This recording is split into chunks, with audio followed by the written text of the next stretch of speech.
All right, hi everyone. Welcome to Believe in Bills. Adam Bonini, WGRZ TV, and Sal Majorana, the Rochester Democrat and Chronicle, who has made it back to his hotel in suburban Boston, back from Foxboro. And Sal, it used to be such that franchise, everything, a place of success and stability. It's anything but. I mean, Jerod Mayo fired like minutes after he left the postgame podium. Yeah, we were up in the press box by then, and a couple of the New England or the Patriots writers were filtering back, and they didn't know because they'd already left the locker room, and this happened, after he had done his locker room stuff. So they were scrambling. I felt bad for those guys because, you get a coach firing.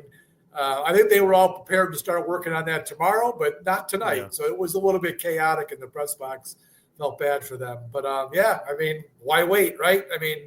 I would guess, Adam, that because the fans were booing. The fans were booing Sure.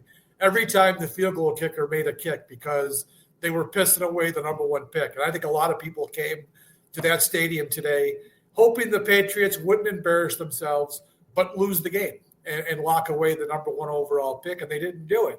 So I can't blame players and coaches. Players and coaches don't care. They want to win games. They don't care about the draft next year or anything else. And especially Jerod Mayo, because he probably had a sense he was going to be a one and done. But if you're a Bills fan today, I tweeted this and I got a lot of reaction from it. This was a good day to be a Bills fan.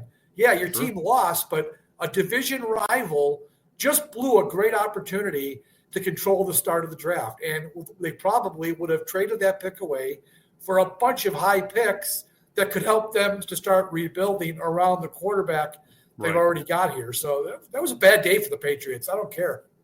That's just it. They already have their quarterback in place. And so now, think of the leverage that gives you and the currency in the draft, top overall pick, what you can do to expedite getting quality players, around May. And that they fall into what, 3 or 4 right now, I think is what they said. But we're still waiting for some of these games, but they're probably only going to get that pick now. I guess they could trade out of that and still compile some picks, but they're probably stuck taking one guy. Whereas if they had the number one pick, they could have turned that into 2 or 3, at least 2 or 3 relatively high picks. So if I was a Bills fan today, I would be celebrating the loss to the Patriots and what it did to one of your arch rivals. Right, exactly. And one that is at least on its way in terms of the most important and difficult position to identify and acquire, and that's a franchise quarterback. In the meantime, it's a 23-16 meaningless season-ending loss for the Buffalo Bills, who finish up the year at 13-4 and now know the opponent. Denver Broncos emphatically 38-0 over a resting top seed in the Kansas City Chiefs at home. In Denver, and I watched that game, Sal, until CBS cut away from it. It was out of hand in the third quarter, and we had talked about it. Each of these potential opponents presents a unique challenge. Denver's defense is outstanding, and getting a good look at Bo Nix today, understanding what he was going up against with, a Kansas City team resting and all of those things. But, this kid, 26 of 29, 321 yards and 4 touchdowns. He had 1 incompletion in the first half and 1 he should have made. He's a rookie who's well on his way. Yeah, his start to his career was not very smooth. But I guess we can say that about a lot of rookie quarterbacks. But I was not real high on him, Adam, in his college career. He started at Auburn and then moved to Oregon. And he was on national TV a lot playing for those 2 schools. And I would catch him once in a while. And I was always like, what's the big deal with this guy? Why is everyone always so high on Bo Nix? Because I wasn't really seeing it in college. And when the Broncos picked him, I'm like, okay, whatever.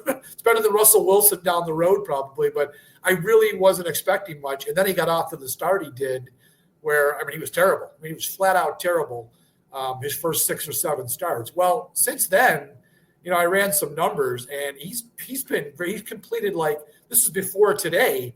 He had completed 67% of his passes in the last 9 games he played. That's going to go way up, not way up. It'll go up because of what happened in this game. This kid's playing pretty well. Yeah. They've got a few pieces in place around him, not enough, I don't think, to to beat the Bills. I don't think they're going to have enough offense to do it, but they certainly they've got their guy, just like New England seems to have its guy. This has turned out to be a pretty damn good class of rookie quarterbacks this year. Not to mention what they bring defensively, right? And you like to think that the Bills are going to have the ability to solve that. It's just interesting when you're dealing with young talent, right, and young players.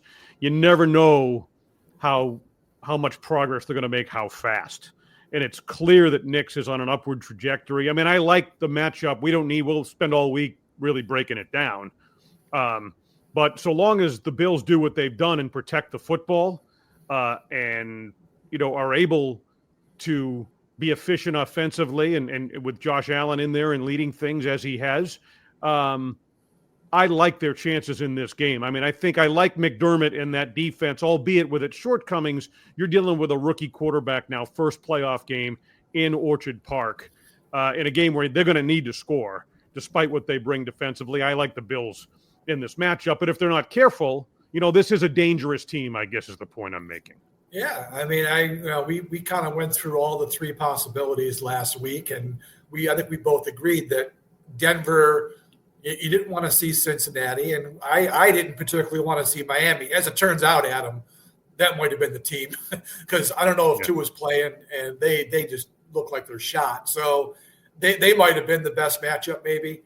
But Denver, I did say it's going to be a tough game for the Bills. That's probably the preferred opponent, but that's going to give them a hell of a test in the wild card round. You could make a case it might be Buffalo's toughest wild card game in the Allen era. I mean, this is a team that I think they're a legitimate defense, as we've seen all season.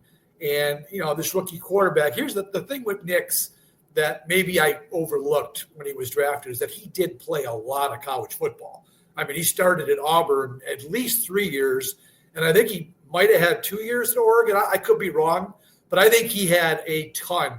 I think he had 5 full seasons because of the COVID year. They got the extra season. He might have had at least 5 full seasons of college football.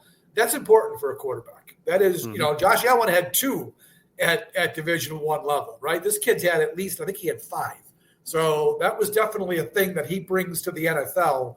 And it looks like now as the season has gone on, he's really tapped into some of the experiences he had. And by the way, he was playing high-level football, SEC with Auburn, and then at Oregon, they were one of the top teams in the country when he was there. So he's played some high-level football. He will be a challenge, more so than maybe I thought he would be, say, a month ago. Yeah, right. No question. And then one last point here before we move to the Bills in the game at New England today. We had Brian Boldinger on Sports Talk Live in Buffalo a couple of weeks back. Who's now with NFL Network, and he pointed to Denver right away. We talked about Vic Carucci and I were asking him about potential playoff matchups and opponents that could give the Bills a problem. He pointed to Denver early in that conversation, and he pointed to the defensive front, right? And their ability. They had 5 sacks in the game today. They're improving upon a franchise record for sacks out there. So, I mean, they do have the ability to disrupt and get after Josh Allen, who we all know is elusive, but that can be a significant factor in that game. And as we all know, defense travels, right? Yeah, I watched the game. I watched the game last week against Cincinnati. I obviously didn't see any of today's game. They had 6 sacks against Burrow in that game. Now, Burrow is not as mobile as Josh Allen, nor Carson Wentz not very mobile either. So they piled up some sacks on those guys. I'm seriously doubting they're going to get 5 or 6 on Josh Allen. But you're right. They do bring pressure. And what is really worrisome is they bring pressure, but they've also got terrific DBs. Patrick Surtain obviously is the top corner in football. So they're going to be able to do some things that will give the Bills, I would think, some pause for sure. But we'll see. If they're coming to Buffalo, it's still a rookie quarterback. It's the NFL playoffs. Things ramp up now. So we'll see what he can bring next week. But, this is not a game. I mean, I saw that Vegas already has the Bills as a 7.5-point favorite. That's already seems pretty high for a game that I think will probably be played in the 20s, right? So giving 7.5 to the Broncos, that might be a bet you want to jump in pretty early on, folks. The Bills should have their act together. They're going to need to. I think that's the point. we're making. We both like them in that game. All right, let's get quickly a word from the sponsor here. Bet Online continues to be the world's most trusted betting platform and your number one source for online betting. The largest selection of odds on everything from football to the NBA, NHL, college basketball, and UFC. Head to Bet Online today, and don't forget to use the promo code BLEAV, BLEAV, and get a welcome bonus on your first deposit. All right, as I mentioned, Did you like that segue? Did you like that segue I give you? That little watch to right up to the sponsor read there. Right. Talking about the line after and, close to 40 years, you're finally catching on, Sal. You're finally getting it. Good old one take Sal. That's what those broadcast guys call him. He's good for one take, right? So, all right. So let's get into it here. I don't know how much we want to really delve into this. I think there's some factors, and one of them coming out of this loss again to close the regular season, 23-16, is health. You brought it up to Sean McDermott in the postgame. I mean, this is about as healthy as they can expect to be. He kind of knocked on wood, depending upon what might surface tomorrow. But by all indications, which has not been the case in the past entering the postseason, they're about as healthy as they've been under McDermott heading for the playoffs. Yeah, I mean, I didn't notice one guy getting attention today. Did you? I mean, I really didn't. I saw a couple Patriots guys. I don't think anybody got hurt for the Bills. Again, you're right. We'll see, things pop up on the next day. But, if anybody was hurt, it was probably a backup because most of the backups were on the field the bulk of the game. I think the starters that you're going to see next week are pretty much ready to go. You got Damar Hamlin back on the field today. He played pretty much the whole game, which was a good idea. He needed the work. Taylor Rapp was back out there, Rasul Douglas, and then they came out. So I think they're good in the defensive secondary, which hadn't been the case for more than a month here. Up front, they were fine. Nobody got hurt on the defensive line. The whole offensive line had the day off, so that's good. I mean, they're as healthy as they've been going into a postseason game. Like I said, maybe as healthy as they've ever been, at least in the McDermott, Josh Allen era here. And from an offensive standpoint, we talked about that matchup just a couple of moments ago with the Denver defense now in the wild card round. But you're looking at the balance. We've talked about it all season long, right? The balance this team has reflected in some NFL history in the fact that they're the first team with 30-plus passing and 30-plus rushing touchdowns. And, oh, by the way, James Cook gets number 16, ties O.J. Simpson single season back in 1975. When you have a quarterback like Josh Allen and a passing game that's had its issues but has evolved the way it has, and you give them the support of the run like that, I mean, it's like a broken record, but heading to the postseason, especially with two of the games in Buffalo, right? Weather a factor. Hey, I mean, they're going to be tough. They're a handful for anybody. Yeah, you're right. I mean, we talk about Denver's defense being very good. Let's not overlook that Buffalo's offense has been very good this year. And even with the receiving core that I would consider kind of mediocre, Adam. I mean, it's kind of a mediocre group made better by Josh Allen's greatness. They've run the ball tremendously. James, people were talking, I was on Twitter and I made mention that he topped 1,000. Right away, people were like, oh, big deal. It's 59 yards a game. It's not what it used to be. You're right. It's not what it used to be when OJ played and it was 14 games. However, the keynote is he's averaging 5 yards a carry. That's the key number is how much per carry, and he is getting the job done because this is not a team that's going to give him the ball 25 to 30 times. He makes the most of the balls that he gets in his belly. So that's a good sign for the Bills running game. So does Ray Davis and so does Ty Johnson. So the Bills have run the ball very well this season, and then you augment that with what Josh Allen can bring as a runner, but then obviously in the pass game. They're going to give the Broncos all the Broncos can handle, for sure. So let's not overlook the fact that the Bills scored, 500 and what did they end up? They had 509 plus whatever they had today, right? 16. So 525 points. It's a hell of a season, man. That's a lot of points. And the way they're doing it is testament. That's the philosophy Joe Brady brought to the table last year when he took over for Ken Dorsey, who, oh, by the way, has been fired as offensive coordinator. in Cleveland.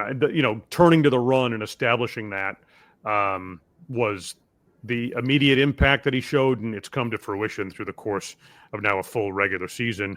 Gives the Bills a lot of momentum and balance heading toward the postseason. The unthinkable is what happens if Josh Allen goes down. No one likes to think about it.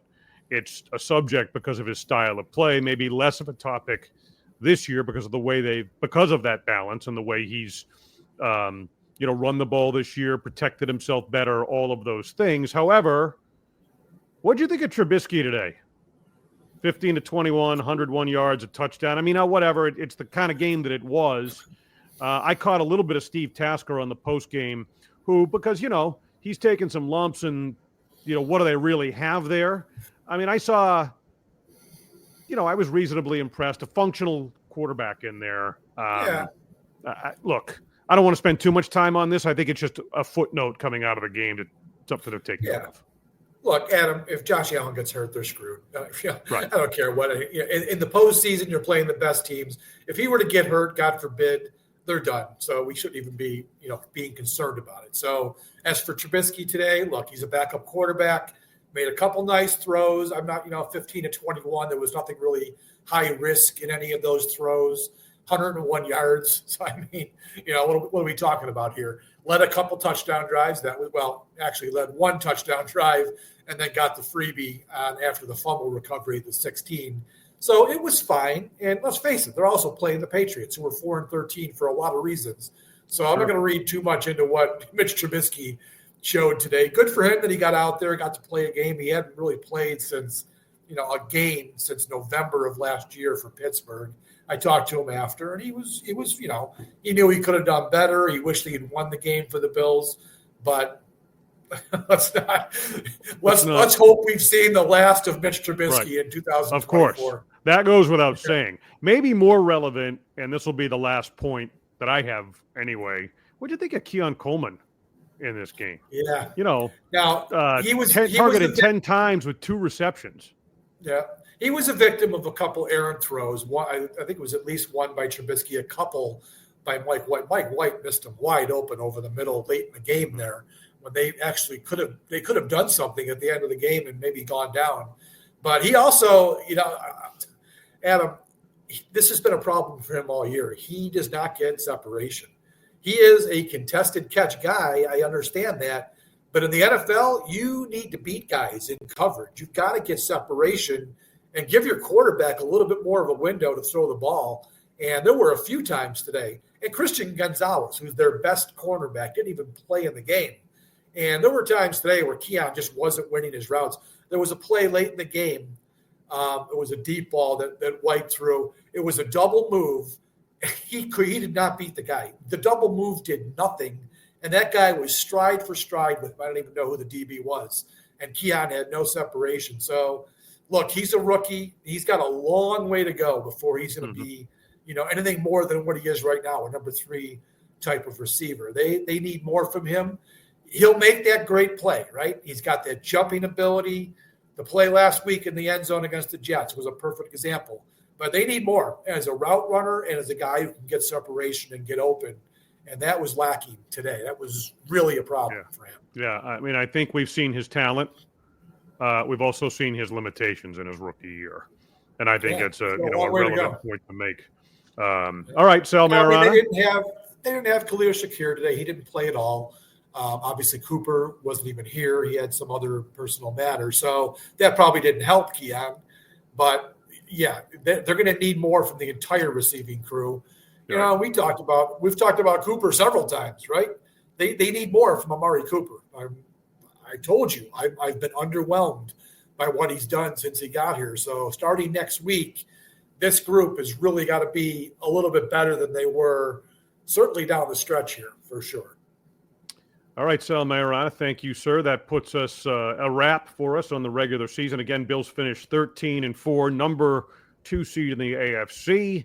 And as we record this, it is official. Denver, a 38-0 win over the Kansas City Chiefs, and they are coming to Buffalo wildcard weekend. We await the day and time of that game. So, sir, travel safe, man. Yes.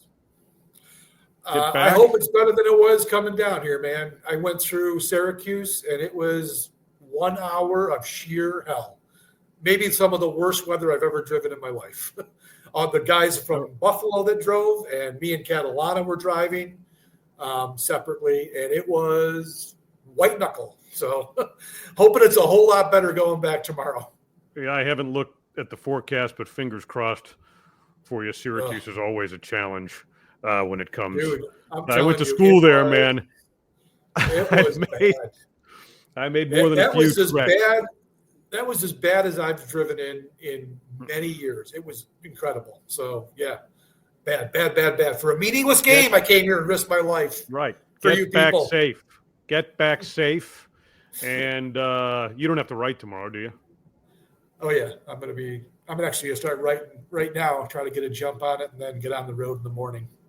Okay. All right. And we will have we're going to be lining up some guests from Denver during the course of the week. So we'll come to you next here on Believe in Bills on Wednesday, hopefully with a guest, and certainly Friday we'll have someone from that market with some real insight. I'm going to reach out to Mike Kliss, who is now with KUSA, the Tegna station there. Long time, Denver Post guy, I think. Yep. Started out as a writer. Really. All the great ones do, Adam. That's right. That's right. All right, man. Be good. Get home safe, and thank you for being with us here on Believe in Bills.